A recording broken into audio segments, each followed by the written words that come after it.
ఈరోజు మన ప్రీతం ముఖ్యమంత్రి గారు అదేవిధంగా ఎన్డీఏ భాగస్వామ్య పక్షాలు ఎప్పుడు కూడా పల్లె ప్రాంతాలు గ్రామీణులు దాంతోపాటు రైతులు వాటితో ఉన్నటువంటి అనుబంధంగా ఉన్నటువంటి పశువులు కావచ్చు సంతోషంగా ఉండాలి, రైతు ఆనందంగా ఉండాలి అనే లెక్కలో మునిగిపోతా ఉన్నాం. 2018లోనే ఆ రోజు మన మహాత్మా గాంధీ జాతీయ ఉపాధి హామీ పథకం ద్వారా ఈ పశువులకి అదేవిధంగా మేకలు గొర్రెల కోసం నరేగాలో షెడ్ల నిర్మాణానికి మనం ఆ రోజు ప్రారంభోత్సవం చేయడం జరిగింది. ఆ రోజు నాంది పలికిన తర్వాత కొంతమంది నిర్మాణాలు సగంలో పెట్టుకున్నారు, కొన్ని పూర్తి చేసే పరిస్థితి వచ్చింది. ప్రభుత్వం మారిన తర్వాత వాటిన్నింటికి కూడా బిల్స్ ఆగిపోయినాయి.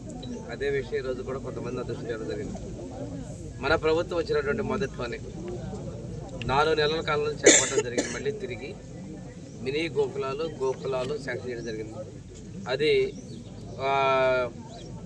1,30,000 దగ్గర నుంచి అదేవిధంగా 2,30,000 వరకు 3 కేటగిరీలో 6 బస్సులు ఉండేంత వరకు కూడా మనం ఇవ్వడం జరిగింది. అదేవిధంగా గొర్రెల్లో కూడా 3 కేటగిరీల్లో మనం మంజూరు ఇవ్వడం జరిగింది. ఈరోజు సంక్రాంతి అంటే పశువుల పండుగ. పంటలు వచ్చే పాత రోజుల్లో పశువులు అలంకరణ చేసుకొని చేసిన కనుమ పండుగ చేసుకునే పరిస్థితి కాబట్టి ఈ గోకులాలని సంక్రాంతి పండుగలో ప్రారంభించాలనేది మన ప్రభుత్వ లక్ష్యం. ఈ రోజున రాష్ట్ర వ్యాప్తంగా మనం పూర్తయినటువంటి గోకులాలని ప్రారంభించుకోవడం జరిగింది. ఈరోజు మన జిల్లాలో అధికారికంగా ఈ కార్యక్రమాన్ని మనం మధ్యపాడు గ్రామంలో నిర్వహిస్తాను. అదేవిధంగా పశ్చిమ ప్రాంతంలో మన విద్యుత్ శాఖ మంత్రి కొట్టిపాటి రవి గారు డోర్నాల ప్రాంతాల్లో కూడా ప్రారంభిస్తూ ఉన్నారు. ఇది ఉప ముఖ్యమంత్రి గారు కూడా పిఠాపురంలో పాల్గొంటున్నారు. దీని అంతిమ ఉద్దేశం ఏంటంటే మన ప్రభుత్వం రైతుల పట్ల అదేవిధంగా అనుబంధ విభాగాలైనటువంటి పశువులు గొర్రెలు వీటి యొక్క సంక్షేమ వాటి కోసం మేము ఉన్నాము, సౌకర్యాలు కల్పించడం కోసం తెలియజెప్పడం కోసం ముందుకు వస్తున్నాం. రాష్ట్ర వ్యాప్తంగా మనం సుమారుగా మనం ఇచ్చినటువంటిది 22,390 షెడ్లను మనం మంజూరు చేస్తే అందులో ఇప్పుడు దాదాపుగా 10,000 వరకు పూర్తి చేయడం జరిగింది. దీనికోసం మనం ఇచ్చినటువంటిది 430 కోట్ల రూపాయలకి మనం అనుమతులు ఇస్తే ఇప్పటి వరకు కూడా పూర్తి చేసిన చూస్తే 223 కోట్ల రూపాయలకి పూర్తి చేసుకోవడం జరిగింది. మన ఒక ప్రకాశం జిల్లాలోనే మనం 22 కోట్లకు అనుమతులు ఇస్తే ఇప్పటికీ పూర్తి చేసి ఓపెనింగ్ స్టేజ్లో ఉన్నటువంటి లెక్క తీసుకున్నట్టయితే మనం సుమారుగా 11 కోట్ల రూపాయలు ఖర్చు పెట్టుకోవడం జరిగింది. ఇంత పెద్ద మొత్తంలో మనం ఖర్చు చేయడం అనేది ఒక చరిత్ర. 2 నెలల్లోనే రాష్ట్ర వ్యాప్తంగా మనం పెద్ద గ్రామ సభలు 12,600 గ్రామ సభలు తీసుకున్నాం. ఈ గ్రామ సభల్లో కావాల్సిన అనుమతులు తీసుకున్నాం. ఊరికి కావాల్సిన రోడ్లు, కాలువలు, అదేవిధంగా కుంటలు, దాంతోపాటు చెక్ డ్యామ్స్, ఈ పశువుల కష్టాలన్నింటి కూడా అనుమతులు తీసుకున్నాం. మనం ఇది ఒక యుద్ధ ప్రాతిపదిక మనం చేయడం జరిగింది. మనం తీసుకున్నట్టయితే 1042 పనులు మనం మంజూరు చేయడం జరిగింది.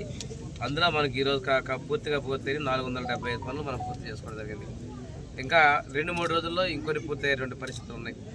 ఇంకా 1-2 ఎక్కడ మ్యాక్స్ అయినా కానీ కొత్త శాంక్షన్ కూడా ఇచ్చేందుకు మనం సిద్ధంగా ఉన్నాం. మీరు ఒకసారి చూసుకుంటే ఎన్డీఏ ప్రభుత్వం వచ్చిన తర్వాత చంద్రబాబు నాయుడు గారు, పవన్ కళ్యాణ్ గారి యొక్క ఆలోచనల మేరకు ప్రతి గ్రామాల్లో కూడా ఈరోజు సిమెంట్ రోడ్లు వేస్తూ ఉన్నాం.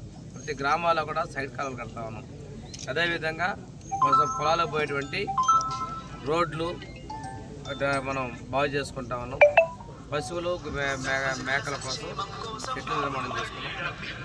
దీంతోపాటు రేపు మళ్ళీ కూడాను SC, ST, BC, minority, OC, Kapu, Reddy ఇట్లాంటి కార్పొరేషన్ ద్వారా కూడా లోన్లు మంజూరు చేయబోతున్నాం. ముఖ్యంగా పశువుల్లో కూడా మినీ డైరీలు 5 యూనిట్లు 2+2+1 కింద వెటర్నరీ డిపార్ట్మెంట్ని మిగిలిన డిపార్ట్మెంట్తో కలుపుకొని అవి ఇవ్వడం జరిగింది. ఈవెన్ ఎస్సీ రైతులకు కూడా ట్రాక్టర్లు మిగిలినటువంటి యంత్ర పరికరాలు కూడా 60% సబ్సిడీతో మనం ఇవ్వబోతా ఉన్నాం ఎస్సీ కార్పొరేషన్ ద్వారా. అంటే ఇంత మొత్తం వ్యయంలో రైతు సంక్షేమాని కోసం ఉన్నటువంటి ప్రభుత్వం మన ముఖ్యమంత్రి చంద్రబాబు నాయుడు గారి ఆధ్వర్యంలో ఉన్నటువంటి ఎన్డీఏ ప్రభుత్వం అనే విషయాన్ని మీకు తెలియజేసుకుంటూ ఈ రోజున రేపు ఎల్లుండి 10, 11, 12 3 రోజులు కూడా రాష్ట్ర వ్యాప్తంగా పండుగ వాతావరణంలో ఈ మినీ గోకులాలని ప్రారంభించుకోవడం జరుగుతూ ఉంది. ఇంతకుముందు ముఖ్యమంత్రి గారు ఒక ఆలోచన కూడా చేశారు. పశువులకి హాస్టల్స్ కూడా ఆ రోజు ప్రతిపాదన చేశాం 18, 19లో. అటువంటి ఆలోచనలో మళ్ళీ కూడా మనం రేపు కొనసాగించాం. అయితే చాలామంది పశువులకి వసతులు ఇబ్బందులు ఉండేవి. వారి పశువులన్నింటినీ ఒక చోట పెట్టి హాస్టల్ లాగా నిర్వహణ చేసే పరిస్థితి కూడా గతంలో మన ముఖ్యమంత్రి గారు అంకురార్పణ చేశారు. ఇవన్నిటికీ కూడా తిరిగి రైతు సంక్షేమం మనం ముందుకెళ్తున్నాం. పశువుల కోసం ఇంతకుముందు మనం శైలేజ్ గడ్డిని ఇచ్చాం. ఈరోజు అటువంటి పరిస్థితులు లేవు. తిరిగి వాటిని ఇచ్చేటానికి మన ప్రభుత్వం అంకురార్పణ చేస్తుందని తెలియజేస్తున్నాం. రైతు పట్ల, రైతు కూలీల పట్ల, పశు పోషకుల పట్ల మన ప్రభుత్వం చిత్తశుద్ధితో ఉంది. వారికి మెరుగైన ఫలితాలు సాధించే విధంగా ముందుకెళ్తున్నాం. ప్రాథమిక రంగాల్లో ఒకటైనటువంటి వ్యవసాయం, దాని అనుబంధ రంగమైనటువంటి ఈ వెటర్నరీ డిపార్ట్మెంట్ను కూడా మనం ముందుకెళ్తే మన యొక్క ముఖ్యమంత్రి గారి లక్ష్యం ఏదైతే ఉందో పేదరిక లేని సమాజంలో మనం మరింత ముందుకెళ్తామని చెప్పి తెలియజేసుకుని ఈరోజు ఇక్కడ ఉన్నటువంటి రైతు 6 పశువులతో ఉన్నారు. ఇదే దానికి ఇవన్నీ కూడా పశు పోషకులను పెంచే ద్వారా వాటి ద్వారా కుటుంబం ఆర్థికంగా లబ్ధి పొందాలి. ఏదైతే ఎంపవర్మెంట్ ఎంటర్‌ప్రెన్యూర్‌షిప్ ఉండాలనేది చిన్న కుటీర పరిస్థితి నుంచి పెదగాలనేది కూడా ముఖ్యమంత్రి గారి లక్ష్యం తెలియజేసుకుంటూ, ఏది ఏమైనా ఉప ముఖ్యమంత్రి గారు పంచాయతీరాజ్ శాఖ మంత్రిగా ఉన్నప్పుడు ఒకేసారి గ్రామ సభలు నిర్వహించడం, ఇంత పెద్ద మొత్తంలో రోడ్లు ఇవ్వటం మనం చాలా సంతోషంగా. మన జిల్లాలో అయితే సుమారు 185 కోట్ల వరకు సీసీ రోడ్లకి, గోకులాలకి, గ్రావెల్ రోడ్లు కూడా ఇవ్వడం జరిగింది. గత 5 సంవత్సరాల్లో పొలాలు పోయే డొంకలు పూర్తిగా భ్రష్టుపట్టాయి. ఇంతకుముందు ఎప్పుడు లేని విధంగా రైతులు ప్రతి ఒక్కళ్ళు మా ఊర్లో పొలాలు పోయే డొంకలు కావాలని చెప్పేసి నేను 15 సంవత్సరాలు రాజకీయాలు ఉన్నా కానీ ఈరోజు ఈ డిమాండ్ ప్రతి గ్రామంలో ఉంది. అంటే ఎంత నిర్లక్ష్యానికి గురయ్యాయంత